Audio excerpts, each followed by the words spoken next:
Olá! Você já conhece a minha oficina, não é mesmo? E também sabe que mecânica é comigo mesmo. Isso aqui é minha vida. Pois então, hoje a gente está começando o primeiro módulo do Telecurso 2000 Profissionalizante. Esse módulo vai se chamar O Universo da Mecânica e vai ter 5 teleaulas.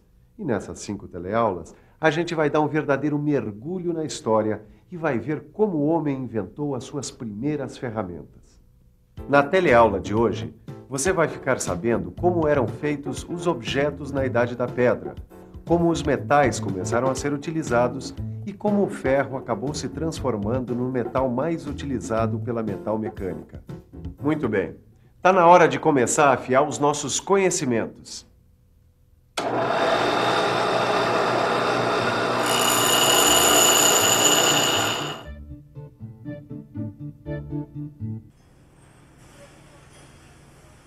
Que máquina! É uma máquina de comando numérico. Uma das coisas mais modernas que existe no mundo da mecânica. É máquina e computador misturado. É uma beleza. Ela está fazendo uma tarefa, você troca o programa e ela começa a fazer outra coisa. Quer dizer, é mais ou menos isso. Eu não vejo a hora de operar uma máquina como essa. Oba! Mas ela merece uma pessoa super esforçada. Esse aqui você já conhece, é o Silva. Quando alguém aqui tem alguma dúvida, ele é a pessoa certa. É um profissional de primeira. Quando eu tenho uma dúvida, adivinha para quem eu pergunto? Tito, você que gosta dessas coisas?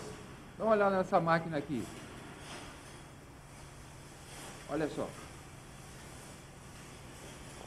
Esse Tito não perde uma oportunidade de conhecer coisas novas.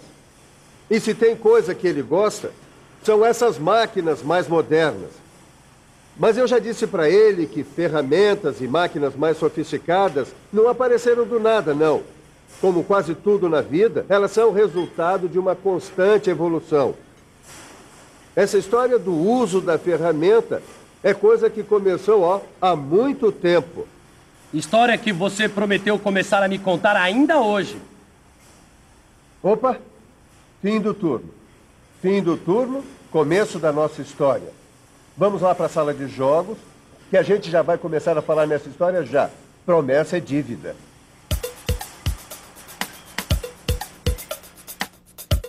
Tito, imagina que você é essa bola branca e que você está perdido no meio de uma floresta.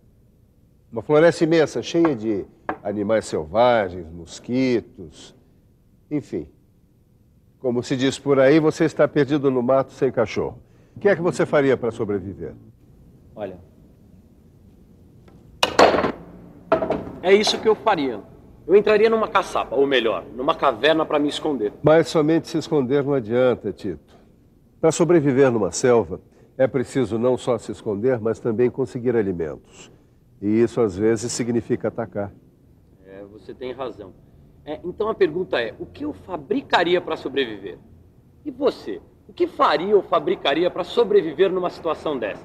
Eu fazia uma arma, né, para me defender dos bichos.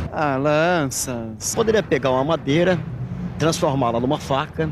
Uma machadinha de pedra, tá? Uma machadinha com uma pedra pontuda, um pedacinho de pau e um cipó amarrado, né? Uma faca.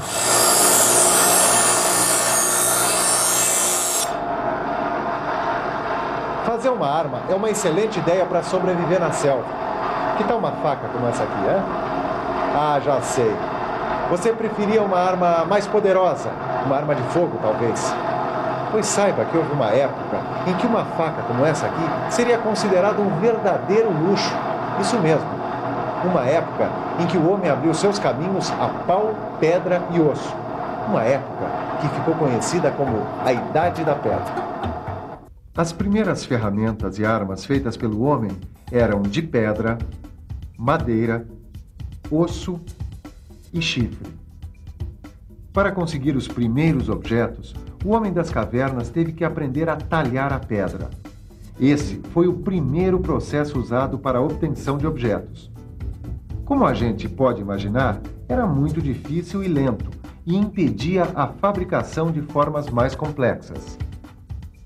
O sílex, um tipo de pedra bem dura existente na natureza, era o material mais comum para fazer estacas, machados de caça, utensílios e também para raspar peles de animais abatidos. O sílex, por ser bem duro, também funcionava como um perfurador, o que era bastante útil para fazer furos em madeiras e até mesmo em outras pedras. Ah, e tem mais. Eu não sei se você já reparou, mas olhando uma lixa bem de pertinho, a gente percebe que ela é feita toda de pequenos grãozinhos abrasivos. Essa ideia não é nova. Foi o homem primitivo que descobriu como polir suas ferramentas usando areia bem fininha. Ele umedecia a areia, colocava ela entre a ferramenta e o objeto e raspava um no outro, mais ou menos assim. O atrito entre o objeto e a areia deixava a superfície bem lisinha. Uma pedra polida. Foi assim, usando esses materiais e essas técnicas, que os homens da Idade da Pedra construíram suas armas e suas ferramentas. É lógico que hoje nós estamos muito mais bem servidos, mas eles, tendo que começar do zero, não fizeram feio, não. Puseram a cabeça e as mãos para funcionar.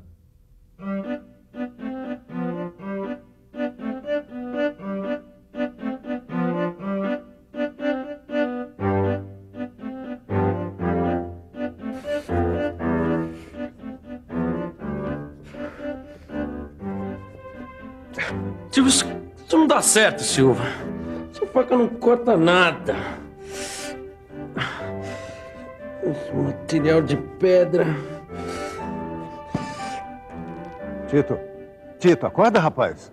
Não dá. Os objetos feitos de pedra não são bons para cortar. Além disso, se desgastam com muita rapidez. Tem que inventar outra coisa. É melhor a gente deixar a pedra de lado e começar a usar o metal. Não falei que o rapaz era esperto?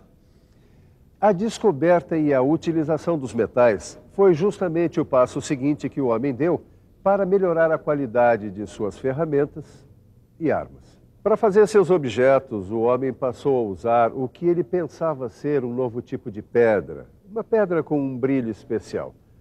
Na verdade, era o cobre. Demorou, mas o homem descobriu que, além do brilho, aquele material tinha outras propriedades. Já sei, que o cobre era menos duro que a pedra e que podia ser forjado. Exatamente. O homem descobriu que podia forjar o cobre. Você sabe o que quer dizer forjar?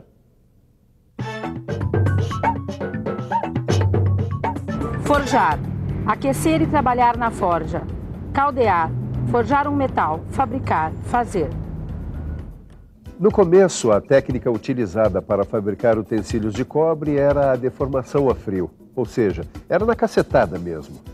Mas o homem primitivo percebeu que quando se esquenta o cobre, ele fica mais mole e assim mais fácil de trabalhar.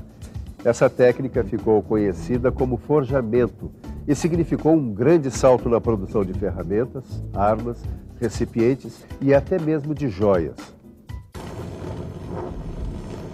É verdade que quando esquentamos um objeto de cobre, ele fica mais maleável e, portanto, muito mais fácil de ser trabalhado.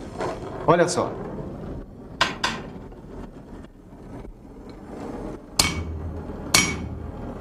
Tá vendo? Ficou mole. Se a gente aquece muito o metal, ele acaba ficando líquido. Quer dizer, se a gente aquece muito um pedaço de cobre, ele acaba perdendo a sua forma e se transformando em líquido. Isso é, cobre em estado líquido. Depois de algum tempo, ele volta a ficar sólido, tomando a forma da forma onde foi colocado. Aqui foi colocado cobre fundido. Esse processo de derreter o metal, depois colocar ele numa forma, ficou conhecido como fundição de metais. A fundição de metais foi um dos grandes avanços que o homem deu na fabricação de objetos. Com a fundição, os produtos passaram a ser produzidos com maior rapidez e também com maior riqueza de detalhes. Além das ferramentas e armas, começaram a ser produzidos panelas, enfeites e até joias. E aqui nessa enciclopédia fala também da primeira liga metálica que o homem fez. Você sabe o que é uma liga metálica? Liga metálica é a mistura de 2 ou mais metais. Com o trabalho de exploração das minas, muitos outros metais foram descobertos. Dá uma olhada aqui. Um desses metais descobertos foi o estanho. E foi fundindo o cobre com um pouquinho de estanho que o homem descobriu a primeira liga metálica, o bronze. E você sabe a vantagem do bronze, não sabe, Tito? É claro. O bronze é um material mais duro e resistente à deformação que o cobre. Perfeito. E por causa de sua dureza e resistência, e também por ser fácil de trabalhar, o bronze se transformou no material preferido para a fabricação de ferramentas, armas e enfeites. Naqueles tempos, o bronze valia quase tanto quanto o ouro. Mas espera aí, eu só tenho uma dúvida. No início de tudo, os objetos eram feitos de pedra, madeira, osso e chifre. Depois vieram os metais, começando pelo cobre e depois o bronze, que é uma liga metálica. E o ferro? Quando é que o ferro vai dar as caras nessa nossa história? Agora mesmo. O ferro é um dos mais antigos metais e é encontrado em quase todas as partes do mundo. Para derreter o ferro é preciso uma temperatura acima de 1000 graus Celsius. Foi necessário muito tempo para que o homem aperfeiçoasse a técnica de aquecimento e conseguisse fornos capazes de derreter o ferro. O pulo do gato foi dado quando se percebeu que o ferro precisava de ser aquecido junto com o carvão e deveria ser injetado bastante ar dentro do forno. Mas o ferro produzido dessa maneira era muito duro, quebradiço e difícil de ser forjado, porque o carbono que existe no carvão é absorvido pelo ferro. Com o tempo, o homem aprendeu que quanto menos carbono no ferro, melhor. Ele fica mais duro e menos quebradiço. O ferro com pouco carbono é o que a gente chama de aço. Presta atenção, Tito. Resumindo, é o seguinte: a fundição do ferro permitiu um grande aumento na produção de peças de ferro fundido. E com os novos conhecimentos técnicos, o ferro foi aos poucos substituindo o cobre e o bronze no fabrico de armas, ferramentas e utensílios. Entendeu? Eu entendi. Quer dizer, eu só tenho uma dúvida. Eu sei que você está conservado, mas quando você começou a trabalhar aqui, as ferramentas ainda eram de pedra? Engraçadinho ele, não? Mas enquanto eu faço ele engolir a gracinha dele aqui na mesa de sinuca, veja só quanta coisa você aprendeu hoje. E atenção, se liga aí que é hora da revisão. Nessa teleaula, você viu que os primeiros objetos feitos pelo homem eram de pedra, madeira, ossos e chifres. Na sequência, vimos que começaram a ser fabricados os objetos de metal. Primeiro, os de cobre, e depois, aqueles que eram feitos de uma liga metálica, o bronze. Por último, vimos que a técnica de aquecimento dos fornos evoluiu, e o homem passou a produzir o ferro e o aço em grande escala. A nossa viagem pela história vai fazer uma pausa aqui, mas na próxima teleaula a gente continua. É isso mesmo. Ele vai ensinar para a gente o que são as máquinas simples, a base de todas as máquinas. Eu já estou super curioso. Mas vamos com calma. O que eu posso dizer é que você deve dar uma boa lida em seu livro e fazer os exercícios. Até lá. Tchau!